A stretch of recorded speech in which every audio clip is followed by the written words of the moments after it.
Welcome back to Matchley Basin, just outside the city of Winchester, right in the south of England for round 16 of the FIM MX1 Motocross Grand Prix. In moto number 1, Antonio Cairoli was crowned world champion for a 7th time and 5th consecutive title in MX1. So moto number 2 is all going to be about personal pride. Is he bothered about winning the Grand Prix after winning the title? You betcha, but what about Commander South? Second in race 1, he'll be looking to go for a win in moto number 2. MX1 action is up next.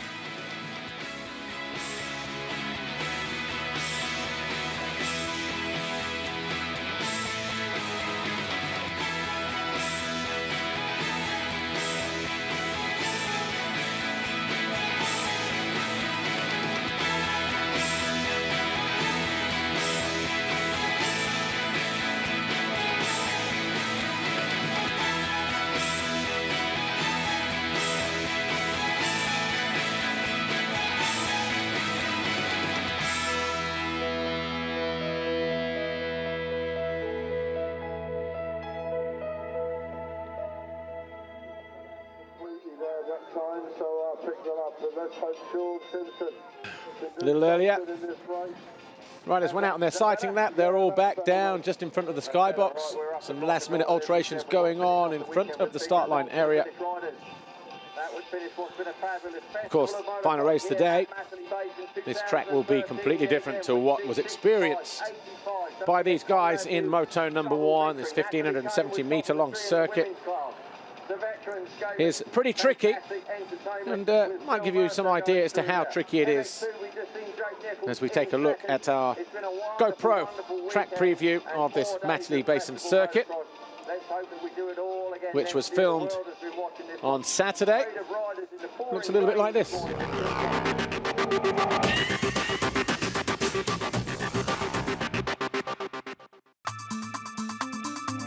Motocross, MX2, Monster Energy bike, Yamaha, powered by Cosworth. Tommy Searle, CLS, Pro Circuit, Monster Energy, Kawasaki. Tommy Searle and Mel Pocock, housemates up in Derbyshire, taking us around this Matchley Basin circuit.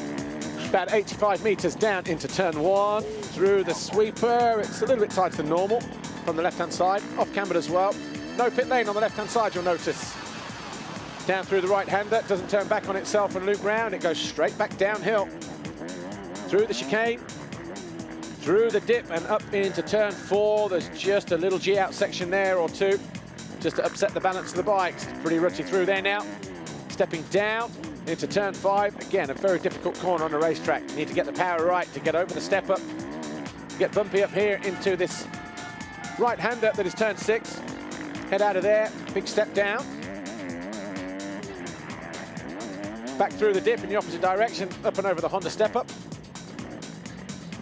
And then through the 180 left, dropping back downhill. If you go to the outside, you can triple all the way down, or you can single, or you can quad up to the outside. In the opposite direction, when we go back up here into this tight right-hander, turn 9, dropping down into turn 10. Again, another little single there, just to upset the balance of the bike. Into the wave section. And at the end of the straight, just tipping left, hard and slick, off cambered. Change of scenery, uphill, into the bank right-hander that is turn 12. It opens up over a double jump, about 15 meters or so. And then it starts to drop away here, the notorious turn 13, off cambered. You cannot see how steep it is through there. How off cambered either, falling away in the opposite direction. Levels out just enough to get to turn 14. Then it's on the gas, second, third gear, stepping over the Monster Energy step down. Another big jump on the circuit. Flattens out to the bottom of the hill. And then we have a pretty big tabletop. Takes us into the left-hander at turn 16. Then it's on the gas to approach the 30-meter point-to-point triple jump into the penultimate corner.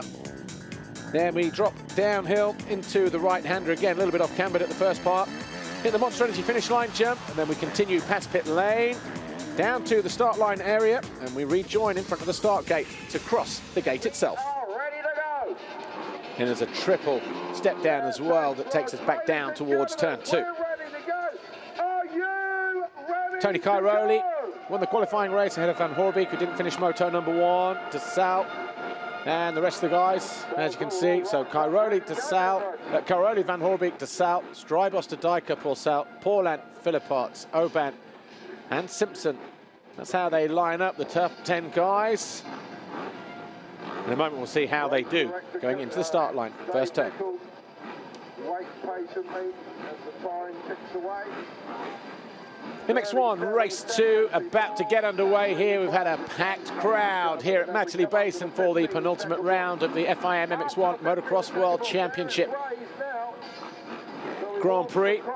Dave Nicol, our FIM race director, gives the signal for the 15-second board to go up. Moto number 1 was won by Antonio Cairoli. He was, of course, a 7-time world champion as well in doing so.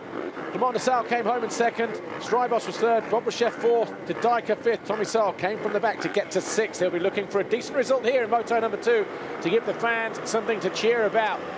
There is de Sal. Aldous just trying to go a little bit early.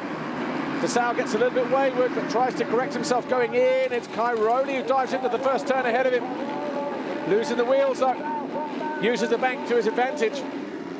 And Van Hoorbeek, better start for Tommy Sal this time, about 4th or 5th place through that first turn.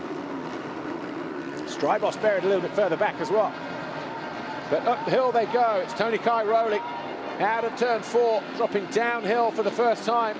He's got de Sal and Roulots in 3rd. Van Hoorbeek in 4th on the green Kawasaki. STR KTM, it looks like Jonathan Barragán in 5th.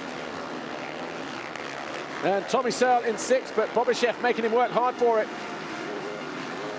In the top of the hill there. But Cairoli, de Sal, Van Hoorbeek. Oh, moment there for a few riders. Oh, Van Hoorbeek off the side of the bike. How did he save that? He loses 3rd place to Roulots in the process. Van Hoorbeek there 4th. Barragán, who's gone down? Cairoli's gone down. It doesn't matter because of the fact that he's already world champion, but he'll want to just rectify the situation. Oh, Tommy's gone down, and Philipparts. There's a stack of riders down there. Well, if Tommy Sal couldn't have even asked for a worse to start to the Grand Prix. Philipparts is buried under his bike. He can't get going. So Tommy Sal then, after a great start, just getting caught out even before the lap is done. Come on to Sal then, on his way. Joe Roulots, 34 on the Monster Energy Yamaha. Best place he's been so far this year. He's got his fellow countryman Van Hoorbeek behind him in 3rd, who had a big recovery. You see Philipparts still trying to get going up there in the background. Look, is he stuck in the back of somebody's bike? I think he might be. Might be Nick Oban. So just having a quick look. Yeah, Philipparts just about getting himself up off the ground, crawling off the track actually, David Philipparts. Just wondering whether he got rammed as well. So there we see the Garibaldi Yamaha Honda of David Philipparts. Just picking himself up, but Tommy Sal was in the back of him. Nick Oban was down as well. Just guessing he's a little bit winded. But de Sal already starting his first lap. There's a race leader here in Moto number 2. Cairoli went down in the first instance and then immediately followed by, I wonder actually if when Cairoli went down, because we didn't see it, whether Cairoli started it and maybe Oban or somebody caught the bike, Philipparts maybe, and then that just had the whole ricochet effect. Adam Wheeler on trackoffroad.com joins me from Honda Sound out in front in control at the moment. The 2 Belgians behind him though, Roulots and Van Hoorbeek, they're going to be squabbling over the latter place, well, the 2nd and 3rd place. But Tony Cairoli got a whole shot and then just threw it all away. The 7-time champion. As a mistake there from Roulots. Yeah, the championship pressure's gone for. I already thought he would have taken up the shackles and gone for it, but it's just because you've won a 5th world title on this day doesn't mean you're not prone to mistake. And maybe that's the sound down of this yellow flag. Was that from the previous lap? Previous lap, Philipparts just trying to get going.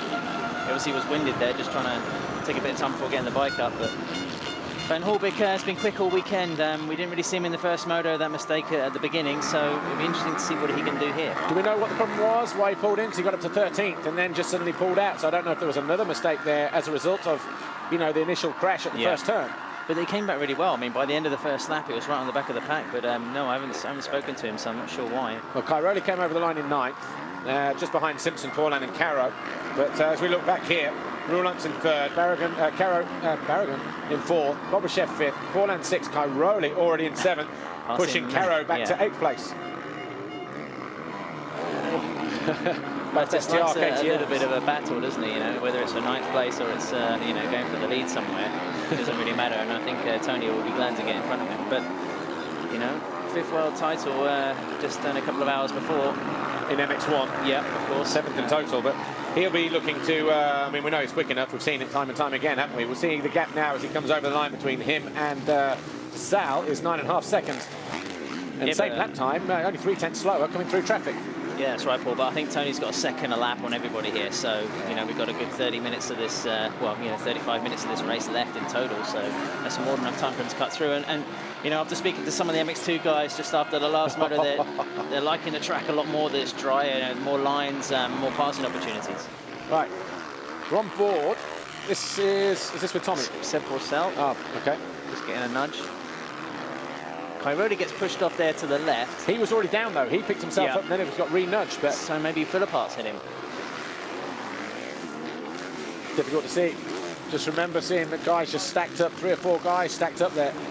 But Cairoli then on the charge, going after Barragan and Paulin with Caro and Kendedika now just behind. Kendedika, who in moto number 1 settled for 5th place behind Bobryshev, Strybos, Sal and Cairoli. If you work your way up from 5th place, yeah, we were talking about a twisted knee for Kendedika. It's actually his left ankle. So you know, picked up last week in Belgium. So you know, he's not 100% fit here. Kendedika is pulling a roll off as he goes past Caro. And Tony Cairoli going past Caro's STR KTM teammate Jonathan Barragan around that difficult turn 13, off camber, very steep the way that it pulls away there, and the fact that it's dried out a little bit more now, making it a bit easier for the riders. Before it was very slippery, very sticky as well, and unpredictable.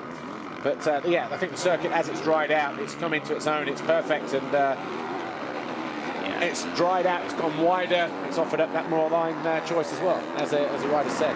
And one interesting thing on this race, at the back of the picture you can see the other factory Suzuki just coming across that double now on the step up. It's Kevin Strybos, and I'm sure he'll be gnashing his teeth because, you know, if he starts well, he runs well. I mean, he finished 3rd in the first moto after a bright start, but now he's at the back of this pack, and we haven't really seen Kevin like fighting through positions this season. So where he started, he's kind of finished. This is on board. Who we seeing here? Is that coming past Caro? But yeah, keep an eye on Strybos there, down in 10th position, and past Sean Simpson, so let's see what he can do. He's going up the quad.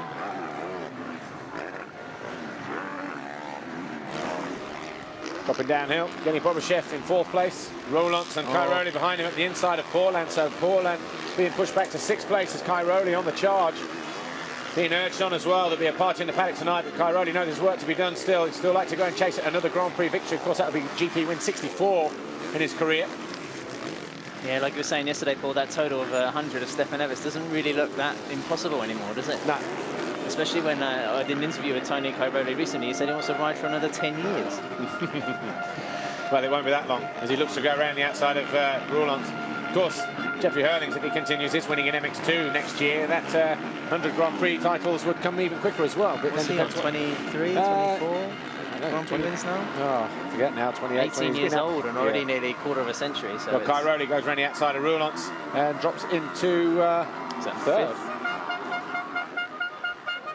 Because Sal Van Horby, I think it's 5th Bobryshev, yeah, 4th place. So Paulin goes through as well. So Roulant's just finding the pace a little bit too hard at the start of this MX1 race 2. Cairoli just taking a look over to see exactly where Sal and Van Horby are, you know.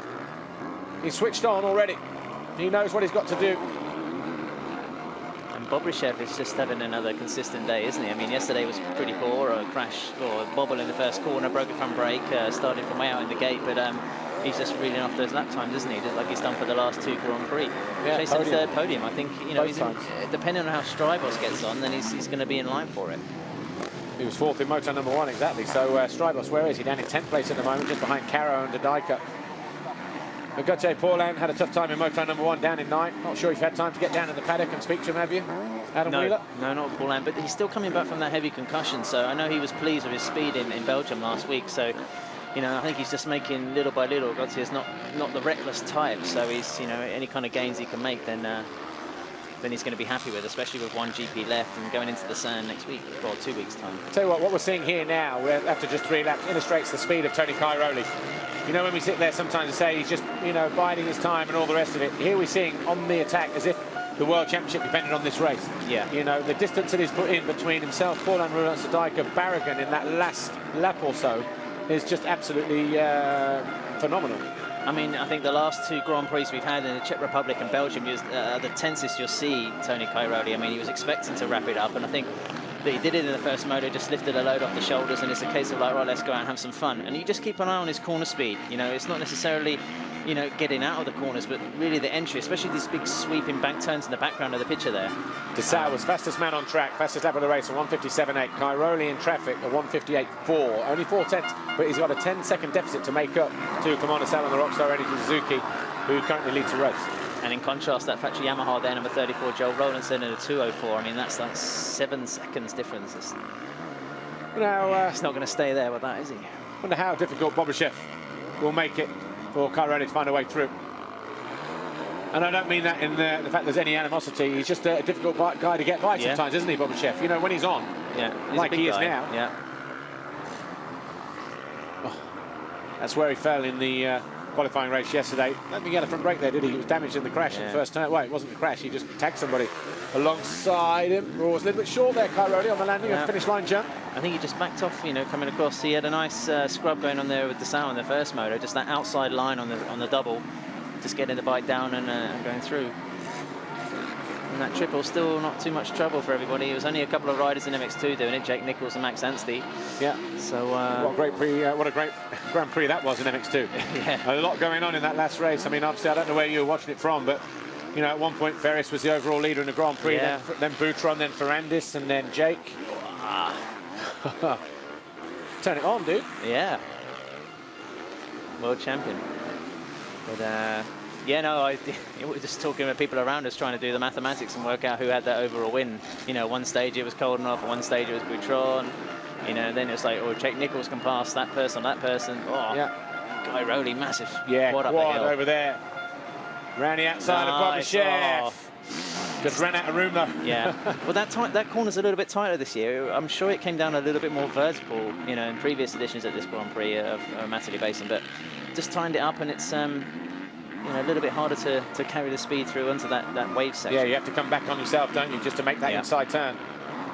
Got the inside here though, but Bobryshev going to dart right the way through. Clutch on and panic red for Cairoli just to try and scare Bobryshev into making a mistake and running wide. Russian knows better. He's not going to let him have a go, is he? Sometimes, you know, I've heard people say that riders in this pack show Tony Cairoli too much respect, you know. I mean, he's fast, he's you know, unparalleled in terms of results, but, you know, you don't have to move over, do you? No, that's right. You can make it difficult for him and then decide, you know what, I've had enough of this because I just can't take the pace anymore, but it's fun while it lasted. Yeah. Cairoli tripling up, again short, having to land with the brakes on. Is he going to go wide on the outside here, just see what he does? Carry a little bit more speed round there.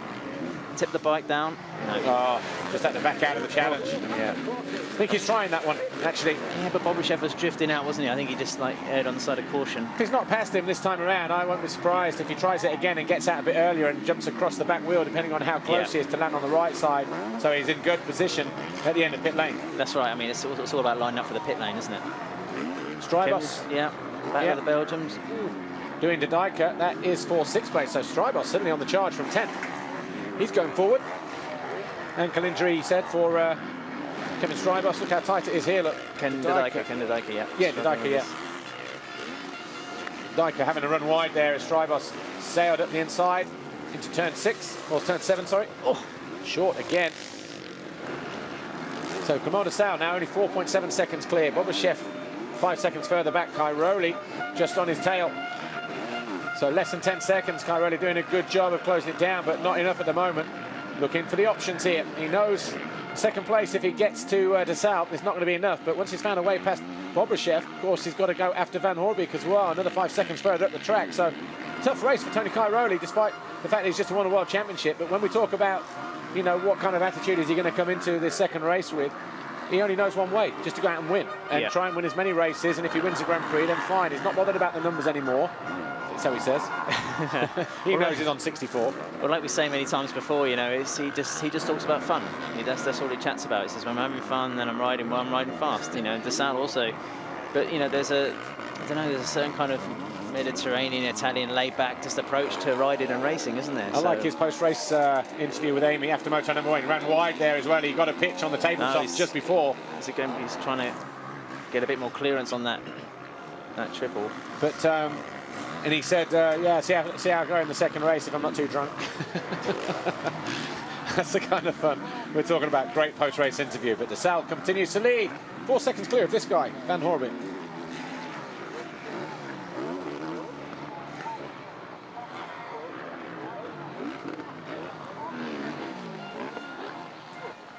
Jeremy Van Hoorbeek, just over 20 minutes to go, plus 2 laps, of course. Still not even halfway yet into this moto, but I mean, having a good start. Yeah, I mean, Van Hoorbeek, it's motocross is a 2-moto sport pool, but it's, you know, I mean, he must be kicking himself after that mistake in the first race, because he's got the speed to easily have taken his first podium in MX1 this weekend. Definitely. But look at Gauthier Paulin closing in on Tony Cairoli. Wouldn't expect that at this stage in the race. And Cairoli also, you know, he's had an injured knee. I mean, it's I think it's virtually nothing now. I mean, he's been talking about playing football and all sorts. So, you know, Paulin just maybe finding a little bit more rhythm, setting it into the lines. And Kevin Strybos at the back of the picture, he's in 6th place. So, you know, 10th, he's made up positions as well. He's been chatting about arm pump in the last few Grand Prix, but Kevin's found the good starts and has started to come through. And just thinking about the overall championship picture, I think Kevin Strybos needs a few points on Gauthier Paulin to try and overtake. Thank you for that paper, Paul. So what does that say? Strybos on 4.69, Paulin on 4.85. So there's only a difference of 16 there. That was at the start of the weekend. It's down to here now. So 8 points. Yeah, 8 points. So, you know, Kevin Strybos definitely has a big sort of carrot on the string to try and pass Gauthier Paulin and get some, you know, some points on the board there. 1 GP left, 50 points maximum remaining in Holland in 2 weeks' time. But yeah, I mean, it's Cairoli's lost the back of Bobashev. Yeah, I think he over-jumped on this tabletop because he went right the way wide there. So I just wonder, because the body language suggested a lap ago over that tabletop, he got a kick. And I just wonder whether he flat landed on the downside more than he needed to, ran wide. And I think he's probably just trying to regroup himself there. Just, if it was a heavy landing, it would be sort of ankles and a ball cruncher. And wrists, you know. What? A ball cruncher, man. A ball cruncher. Clement DeSalle's just set the fastest lap of the race, so I mean, he's not hanging around. You know, 5-second lead over Jeremy Van Hoorbeek now. See how brutal the track is as well. If that camera wasn't, you know, following so closely to the rear wheel and just panned out as it went down there, you would see how horrible those holes are going down through that deep ruts as well.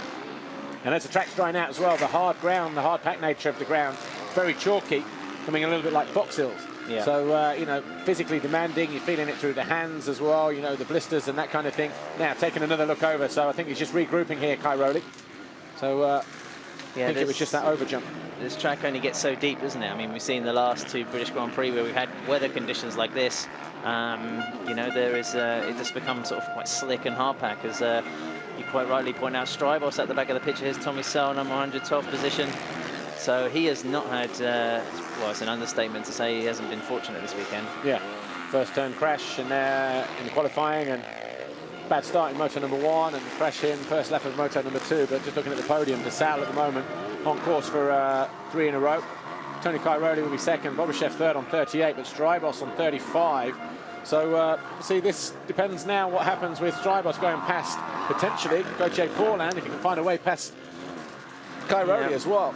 That would keep Bobashev not necessarily off the podium, would it? But I was having a chat with Joel Smets last night. You know, works with the Factory Suzuki team, helping out sort of Strybos and DeSalle, and also manager of Team Belgium for the Motocross of the Nations. And I asked him, you know, if Kevin was kind of upset of missing out on being selected for the top 3 riders for Team Belgium. And you know, he said, well, you know, he accepted the decision. So you know, it can't have been too easy for Smets working with Strybos all year and then having to tell him that he's not made the cut. But then the last race or 2, you know, Strybos has had the upper hand over the Diker. I mean, he's kind of showing that maybe, just maybe, that it wasn't quite the right decision.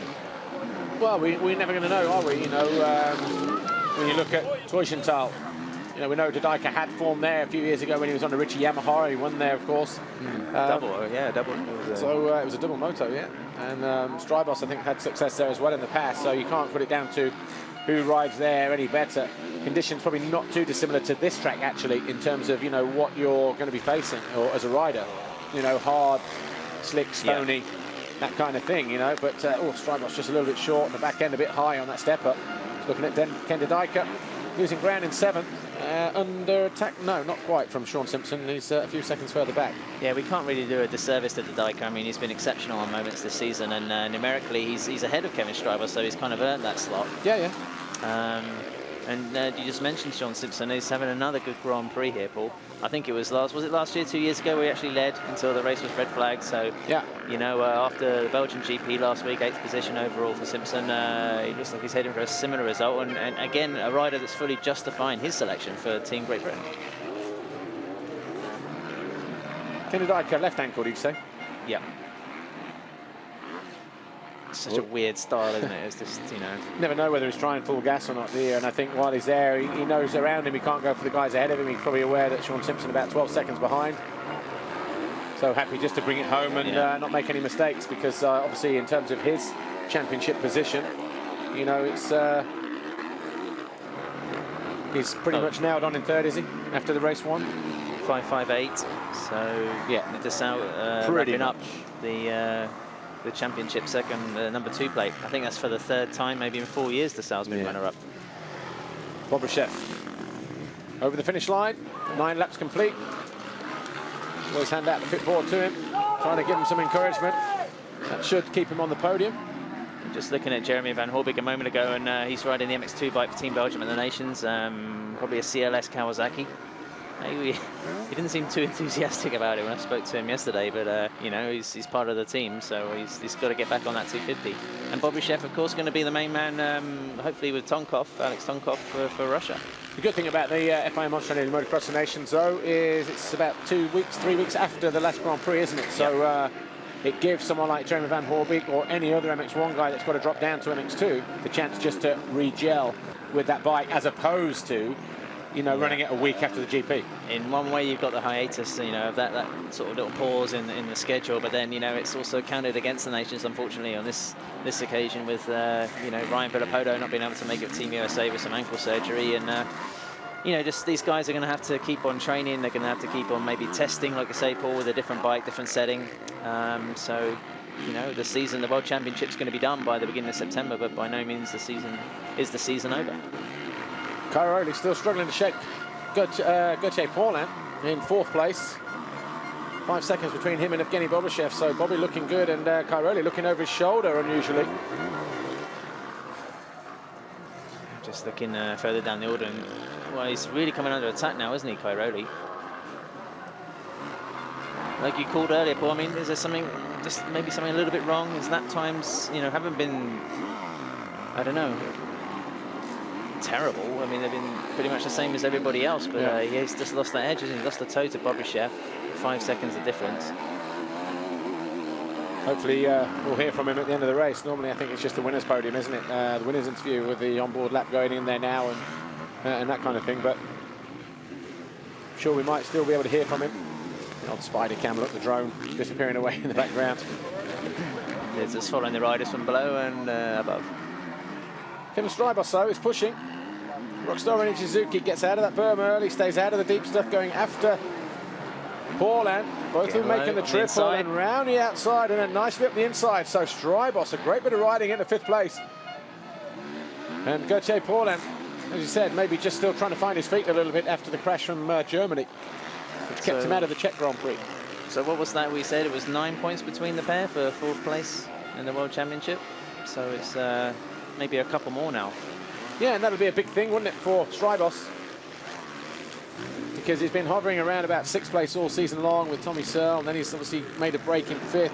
Now, obviously, with the, you know, the incident with Paulin and not riding at the Czech Grand Prix and not finishing the 2nd moto in Belgium, suddenly Strybos is in a strong position to nail down 4th place. But yeah, 8 points the difference. So Strybos it down now by 2, wouldn't it? Yeah. Or is that 16-15? So that's just a point. And to be honest, if I had, had to put my money on somebody in the Sand of Valleyrock, it would be on Kevin rather than Gautier. Even though he is a former GP winner there, but circumstances helped him that day. Cairoli pulling up. Cairoli going out of the race. So I wonder if it was an over jump. Looks like Cairoli's coming in, and then hopefully if he does come in, maybe we can get our camera down there, get Amy down there just to grab a quick word with the team as soon as he comes in. But I think it might have been an over jump on the tabletop, holding his chest there. Yeah. Just wonder if he hit the bars, He got a pitch off this jump here about 5 laps ago, and the body language suggested that he'd over jumped it. We didn't see the landing, but he was right out there in the turn.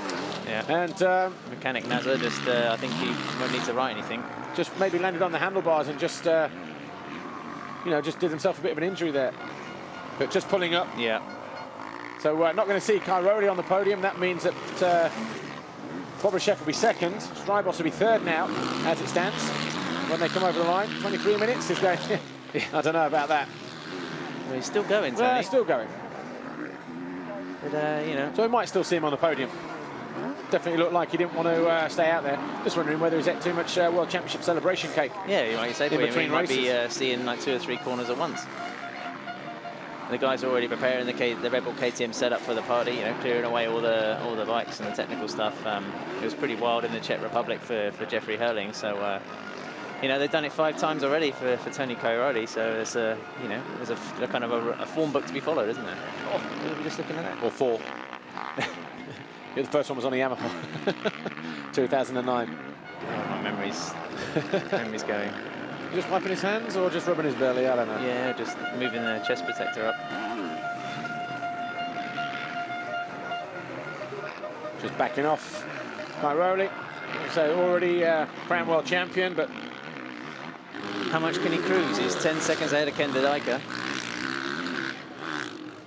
And Strybos Camp looking a little bit nervous. I think that'll be a 3rd podium of the year. Yeah. Well, Clement Sal with 9.5 minutes to go. 5.2 seconds clear of Jeremy Van Hoorbeek. Another 6 seconds further back is Evgeny Bobryshev. Kevin Strybos, though, he's the guy that's fastest on track with a 56.9, fastest lap of the race. He's on the charge. Has he got enough time to close down on Bobryshev?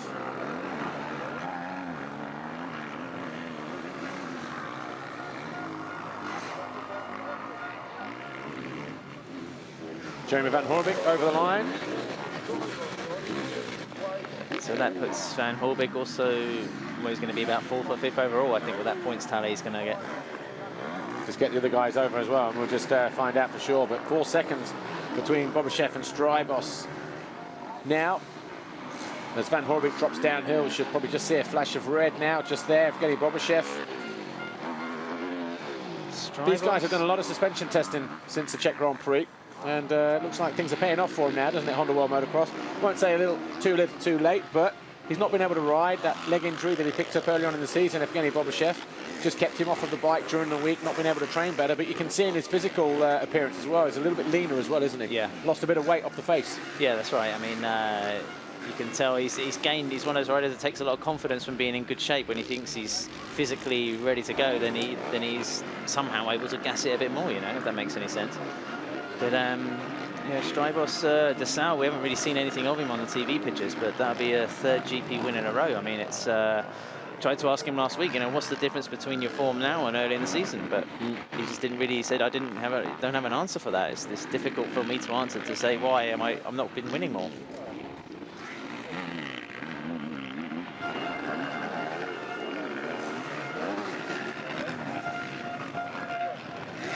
Ken Dodika continues to circulate in 7th place. He's about 6 seconds down on his teammate Tony Cairoli, or less than that now. So Cairoli, whatever his problems are, his teammate closing in, and I'm sure will find a way through as well, just to pick himself up another World Championship point in the process. We've got 7.5 minutes plus 2 laps to go in MX1 race 2. Sean Simpson on the JK SKS Gebben Yamaha is in 8th place. The latest member, or the final member in the FIM Motocross of Nations team for Great Britain. Of course, that race at Tuischenthal at the end of September, 28th, 29th, 30th, that weekend. Sean Simpson, I just wonder how much confidence he's gaining from, the last couple of races, because he has put in some decent performances of late. We just mentioned a moment ago his best Grand Prix of the year was an 8th in Belgium just a week ago. And is looking to surpass that this weekend with 7th overall. Here's Tommy Searle. He was down for a long time as well in that first lap crash, so Tommy Searle getting back to 10th on the CLS Monster Energy Pro Circuit Kawasaki. Not been the best home Grand Prix for him. A venue where he took his first ever podium and a British Grand Prix win last year as well in MX2, but just had to tough it out this weekend. That's just how it goes sometimes.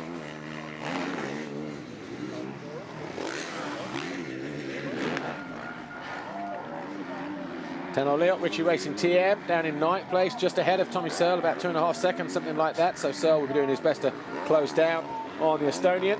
Just behind Searle, we've got Mattis Caro in 11th, Barragan 12th for 2 STR KTMs. And then we've got Milko Podolzek on the 2B Yamaha. Mark Deruva had a big crash in motor number 1. August Just, Tony Craig, Ludwig Soderberg, Scott Elderfield, and Rook Staler and Roulance. Rook Staler, one of those guys who's picked up on that 110% qualifying rule, is able to ride the GP and gets the free entry for next year. There's a wild card this year. Yeah, nice, this week. Nice scheme put in place. We'll just keep an eye on this this battle here because Tanner Leok's gaining ground on Sean all the time. Lap times? Yeah, I mean, they're pretty similar, but, you know, Tanner's, he likes this place. He's quick around this place. I mean, he had that big smash 2 years ago with Billy McKenzie, didn't he? But, you know. Oh, he goes down again. What did I say? He had one of those, though, in the moto number 1, coming out of turn 6. Or maybe even turn 9, where he just lost the back when he was, you know, trying to make a move. And, yeah, another face plant too many. Throws away the goggles. Richie Racing TM gives himself a bit of a breather. My apologies, Tanner Leok, for talking about crashing at Matterley Basin. So Dodajka, we're on board with him, going after Cairoli, just ahead of him, look.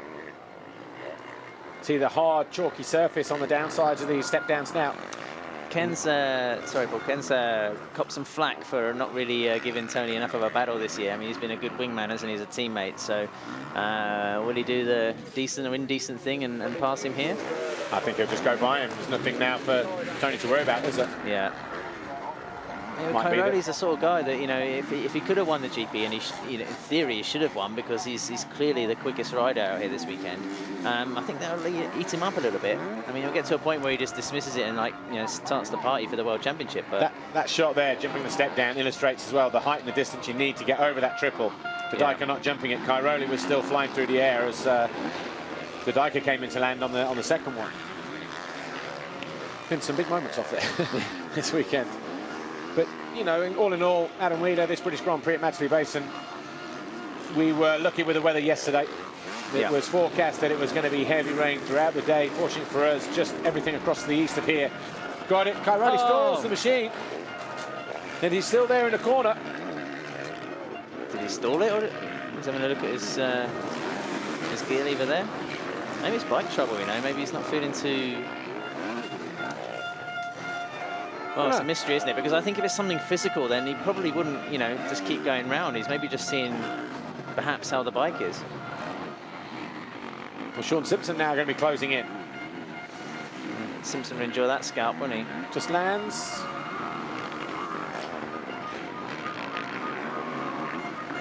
Just sort of seems to grind. I mean, he's not really... I mean, that's probably one of the bigger, heavier ruts on the track, but... just like clutching it there, you know. Yeah, trying to go and not. So yeah, possible problem. Obviously, from his point of view, doesn't want to have a DNF recorded against his scores this year. Hasn't had any just yet, has he? He's finished every moto so far. Yeah, I think only, is it 2 or maybe 3 outside the top 3, and we're on round 16. So you know, what a phenomenal rate of point scoring, really. Tommy Searle all over the back of Sean Simpson now, battling for 8th place. Dodajka just ahead of, well, sorry, Cairoli just ahead of them, and also Tony Cairoli. But Dodajka just disappearing all the way down by the end of pit lane as well. So I wonder how much time Tommy Searle, 1:58 personal best look compared to the 2:04 of Dodajka. Hard on Sean Simpson, makes a pass. Cairoli pulling up on the side as well. You see him there on the left of the picture, or just to the left of the picture? And Cairoli, yeah, just there, look, rejoining. So Cairoli came out of the final turn on pit lane and let these two guys go.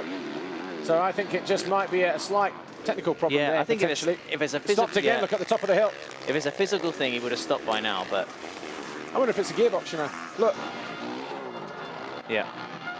He was just, but I mean, he's been jumping him. He's going down and doing that big downhill triple. If you're unsure of the bike, then you don't do that. No, and he's obviously pulled out of that now. So Tony Cairoli then will be wanting to continue and try and pick up points here, irrespective of what it means now that he's won the World Championship. But it's just nice to have a perfect record in terms of a guy that's finished every moto. Good for race KTM leader as well. Finally, Clement Dessau from Belgium on the factory Suzuki, heading for 3 in a row. Stopped again, turn 6, the same corner. Clutch, I wonder if it's hydraulic clutch related. No, bike's just cutting out, isn't it? Yeah.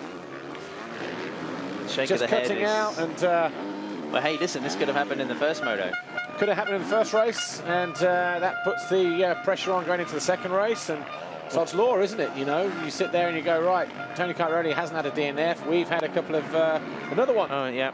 He's going to be lucky to make it back to the pits at this rate. Oh, Painful. Strybos past Bobryshev. Has he got a problem as well? Bobryshev was in 3rd, and Strybos now taking that away. What was the lap times there? Nothing in it. It was just closing No, it it's down, been a mistake. wasn't It must have been a mistake coming down the triple, because Strybos now, after taking 3rd in the first moto, has put himself back into the top 3 after being 10th on the first lap. So, you know, that's arguably one of the performances of this race, Paul. it? And it's going to be, well, Strybos, you would think now, takes 2nd overall in the GP. Yeah, Cairoli's plummeting down the order. Here's Bobryshev just There we go. on the double. Oh, yeah, he just made a mistake, ran off. No, I think Strybos has had it better, didn't he? Yeah, but he did run wide. Look, he was trying to rescue it around the outside. So it was a bit of a short jump.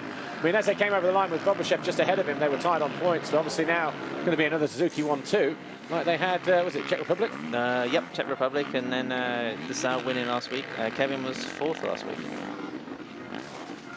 Dessau, you know, 3 in a row has just been fantastic since we got to like one of his favourite tracks, Lockett, for the Czech Republic. Did he win 1-1? No. Yeah, he went 1-1 at that weekend, and then Tony Cairoli just beat him at his home GP.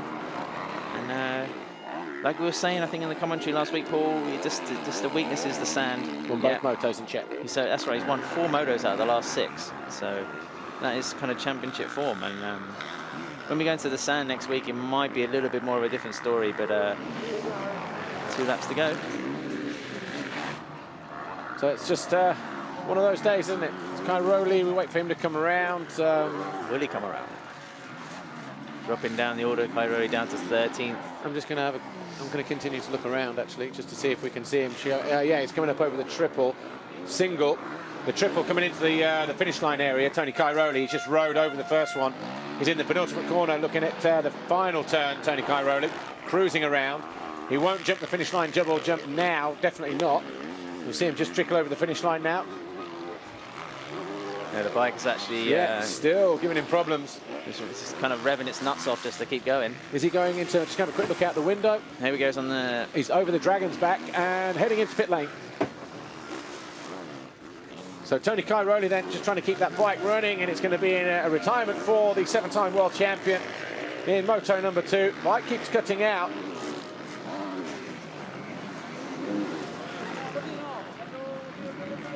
How's your Italian, Paul? Not as good as yours. Yeah, look, you have a job leaving to right back to the... When he gets back to the paddock, he's going to see the teams all prep for a party, so hopefully that will cheer him up. Yeah. You know. Some consolation. No, but, you know, it just shows, you know, it was maybe 2 or 3 hours. If we had swapped motos around, then he wouldn't have been world champion after the first one. He would have had, like you say, more pressure for this second one, so... And Strybos is not too far away from Jeremy Van Horbig, who went through the picture. Yeah. I mean, it must be sort of 4 or 5 seconds now. So Strybos really on the charge. Yeah, he'd love to get a 1-2, wouldn't he, Suzuki, in the moto as well as the overall Grand Prix. But if they drop downhill, I'm just looking out the window, the left-hander, yeah, it's still a few seconds. As Strybos jumps the tabletop, going into, turn 16. Yeah. We were commenting on Johnny Bobrishev's improved fitness, you know, maybe just a little bit of fatigue creeping in at the final stages of this race. Last lap now for Clement Dessau, just going past the pits. I mean, it's just an awesome track here, Paul, isn't it? I mean, you use that word, that adjective so many times and flippantly, but this is an awesome track. It's an awesome track. It's got everything, you know. Oh, you can see. Spectators can stand on that side behind that corner, or go all the way over to the other side of the site, and just like see such a phenomenal amount of space. It's you know, it gives a real sense of event. It's great. But it's, you know, it has got everything, you know, to challenge the riders. It's wide. It's got lines. It's flowing. It's technical, especially with the rain that we had as well. That's certainly changed it up a little bit. You know, it's added a few more bumps and ruts. The fact that we're at the Motocross Festival here for the second year running, there's a lot of action out on track, so that's added to the gnarly nature of the track, and no time to prep and take out lines and create new lines and take out bumps and smooth everything off, you know, to where people complain then that, oh, it was so fast in the second moto you couldn't overtake.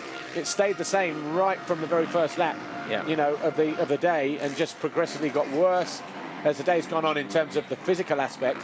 And the rider, it's been a real thinker's track today. Worse but better. Huh? Worse but better. Yeah. And the sounds just... Oh, a little bit loose. A few kickers out there. You know, you were saying it's a thinker's track, but you've got to be careful, haven't you? There's that wide outside line there. Christophe Pourcel was doing so well last year. I mean, it's you can find ways to get around this track, that's for sure, and not be at a disadvantage. Well, making his way round, just less than a third of a lap to go. Clément de Sale, Rockstar Energy Suzuki World MX1, keeping it nice and short. Gauthier Paulin in the turn opposite, entering the wave section. He's down in 5th place, so it gives you some idea what 46 seconds looks like. But Clément de Sale stepping up, takes a double single. Couple corners to go, and Clément de Sale rounds out the final turn. It's going to be a second moto win and a Grand Prix victory here at Matterley Basin. He wins the British Grand Prix, Clément de Sale, and that's 3 Grand Prix victories in a row for the Belgian. Adam Wheeler, thanks for joining us here. Just a quick summary of the Grand Prix this weekend. Of course, what we've just seen in MX1 and MX2, if you want. Yeah, completely open affair in MX2. Jeffrey Hurley's not here, you know, a disappointing end to the season for him. But yeah, Glenn Coldenhoff still keeping up Dutch honours. And MX1, it's just been the Sal show a little bit more, isn't it? Bad luck for Tony Cairoli, but 5th World Championship in MX1. I mean, he is just the king, isn't he? And I think the podium will be 2 Belgians and a Russian. 1st and 2nd overall. Good for the Rockstar Energy Suzuki squad.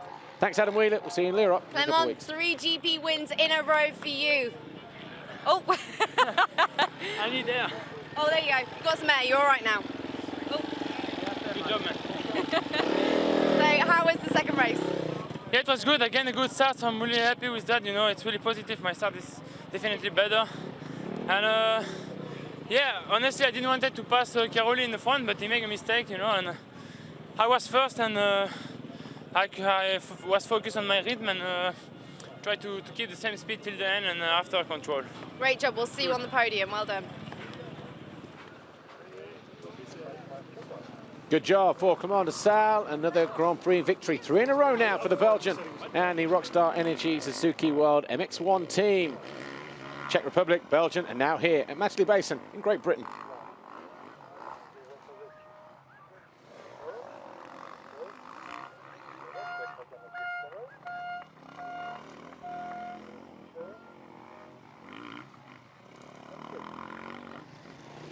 Give you the rundown in a moment, the official rundown, but as you can see, the top 5 guys on screen: de Sale, Van Horbeke, Strybos, Bobryshev, Paulin, Dijker.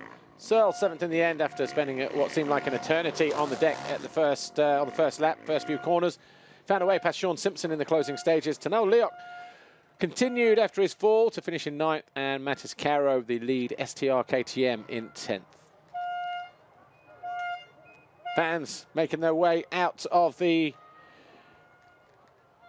trackside there across to the campsite. Some of them making their way down towards the podium area.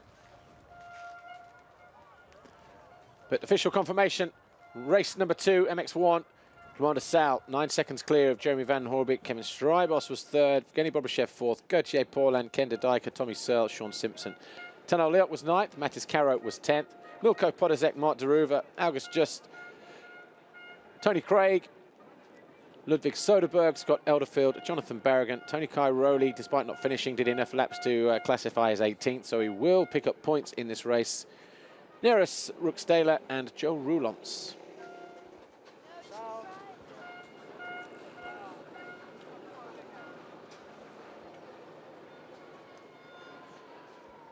was getting ready for the podium, but before that, of course, the overall classification, Clement Sal and Kevin Strybos make it a Suzuki 1-2. Bobryshev third, with Kenda Dijker fourth. So once again, no KTMs on the podium this weekend. Tommy Searle, fifth overall this weekend. Paul Ant Cairoli having to settle for seventh. Oh well, he's a seven-time world champion. 7 is the magic number today, but I'm sure he would have been on the would have liked to have been on the podium at the very, very least.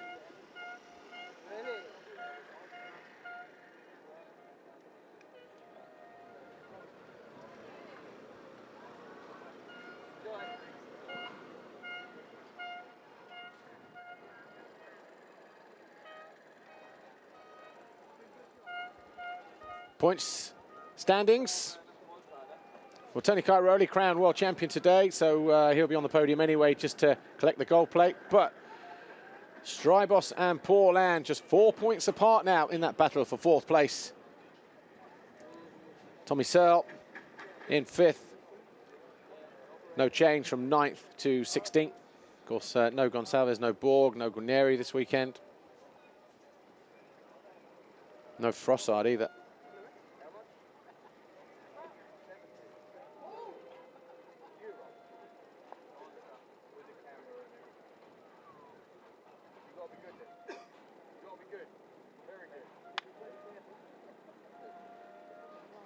Well, it's been a successful Grand Prix here.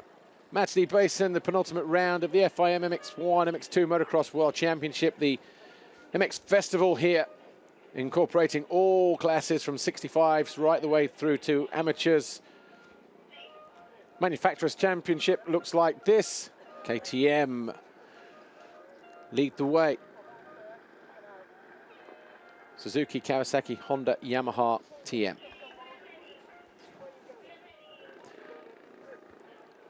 Modest crowd gathering over there by the podium then, because the fans over on the far side making their way back to the campsites.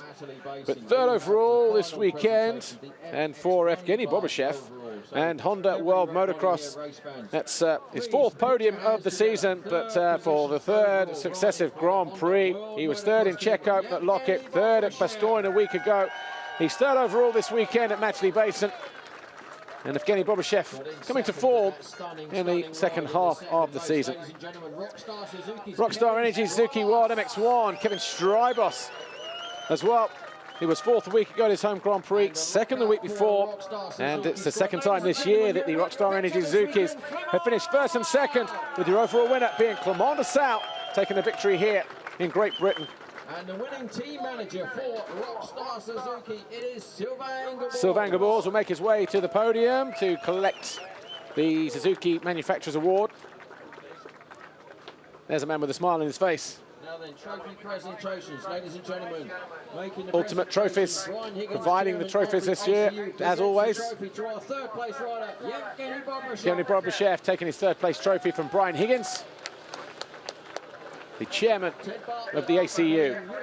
Vice President now presents trophy to our second place rider, Kevin Strybos will take his second place trophy from Ted Bartlett, the FIM Europe Vice President, and the FIM Asia President, Stefan Carabier, hands the winner's trophy to Clement Sal for winning the British Grand Prix this weekend. And David Smith, the ACU director, presents a trophy to that winning team manager, Sylvain Gabors. Sylvain Gabors will take the winning trophy for Suzuki from David Smith, the ACU director. Well, Tony Cairoli was crowned world champion a little earlier on, so there'll be no red plate presentation today, but it will be a gold plate instead. And Tony Cairoli, the Red Bull KTM Factory Racing rider of Sicily, Cairoli wins his 7th World Championship, his 5th straight in MX1. He's world champion yet again. Of course, no red plate for him. Dr. Wolfgang Schrub, the director, the FIM CMS, handing him another gold plate to officially show that Cairoli is world champion 2013. He's got his world champion colours on that AXO race top of his. National anthem time, though, for Belgium and Clement Sal.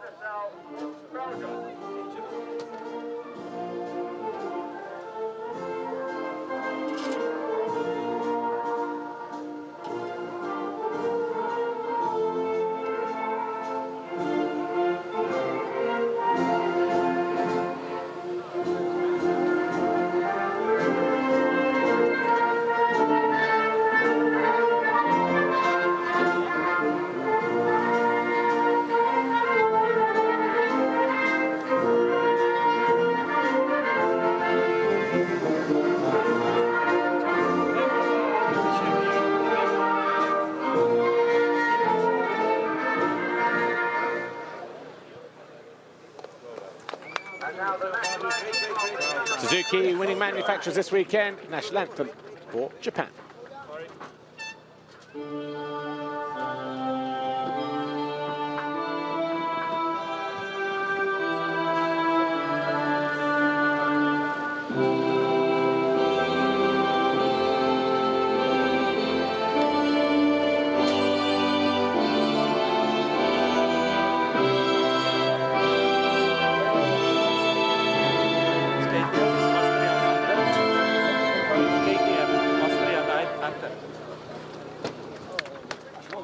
And finally, Champagne. Clement de Sal wins the British Grand Prix here at Matterley Basin ahead of his Rockstar Energy Suzuki World MX1 teammate. Kevin Strybos and Honda World Motocross rider Evgeny Bobryshev. Tony Cairoli, though, wins his 7th World Championship crown, his 5th straight in MX1.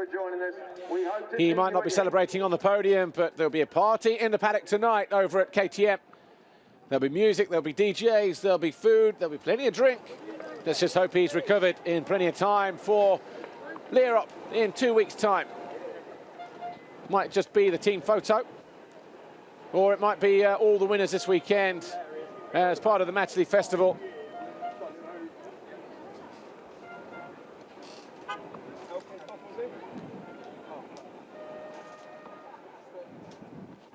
So we'll just, there's Revo Dankers, the 65cc winner of the Netherlands. On the podium, of course, Clement de Sal, Kevin Strybos, Evgeny Bobryshev, Tony Cairoli.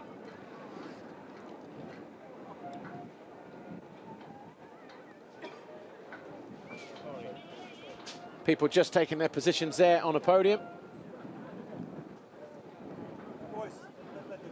And the overall winner of the 150 Honda CRF Series, Filippo Grigolotto there. He's also won the 150 Cup. We've got Natalie Kane there, Grand Prix winner this weekend. Pauls Jonas over on the left, the 125 European champion. Natalie Kane, Grand Prix winner this weekend at the British Grand Prix for the women's. And Dr. Wolfgang Schrub and Giuseppe Luongo as well. So nice family photo, especially for that kid there. Revo Dankers of the Netherlands won both motos in the 65 European Championship. And he is definitely a star of the future. Of that, we have no doubt. Ladies and gentlemen, thank you for coming here. Well, here's what happened in race 2, MX1. De Sal was a little bit off balance coming out of the start, but he managed to pull it all together to round out the first turn just behind Tony Cairoli, and eventually found himself closing in. But Cairoli made a mistake coming out of this turn here.